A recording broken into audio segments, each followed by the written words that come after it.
Neymar ফুটবলকে আবার মনে করিয়ে দিল, প্রতিভা জন্মায়, কিন্তু মানসিকতা মানুষকে কিংবদন্তি বানায়। বাঁ হাঁটুর ভেনিসকাস ইনজুরি নিয়েও মাঠে ফিরেছেন তিনি, যেখানে ডাক্তাররা তাকে বিশ্রাম নিতে বলেছিল আর মৌসুম শেষে সার্জারির কথা উঠেছিল। কিন্তু সান্তোস যখন অবনমনের মুখে দাঁড়িয়ে নেইমার ব্যথা ভুলে মাঠে নেমে যা করলেন, তা ব্রাজিল ফুটবলকে পর্যন্ত নাড়িয়ে দিয়েছে। শেষ 2 ম্যাচে নেইমার একাই করেছেন 4 গোল ও 1 অ্যাসিস্ট। আগের ম্যাচে দুর্দান্ত গোল অ্যাসিস্ট, তারপর বৃহস্পতিবার মাত্র 17 মিনিটের ব্যবধানে হ্যাট্রিক। সব মিলিয়ে সান্তোসকে অবনমন থেকে তুলে আনা আর পুরো দলকে নতুন প্রাণ দেওয়া, এটা যেন নেইমারের একক যুদ্ধ।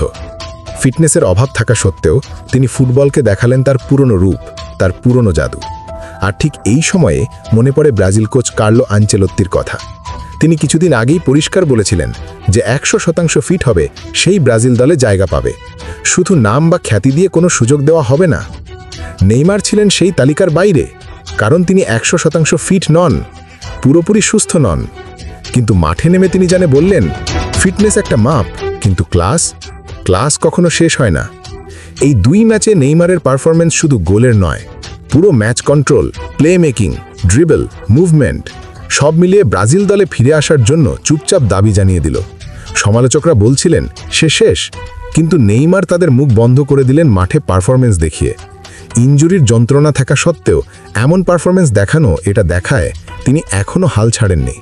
এখন বড় প্রশ্ন, আনচেলত্তি কি বক্তব্য পাল্টাবেন? তিনি কি এই নেইমারকে উপেক্ষা করতে পারবেন?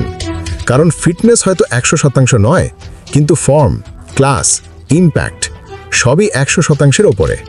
নেইমার আবারও প্রমাণ করলেন, ফুটবল শুধু পায় না, হৃদয়েই খেলা হয়। আর সেই হৃদয়ে আগুন থাকলে ইনজুরি, সমালোচনা, চাপ কিছুই তাকে থামাতে পারে না।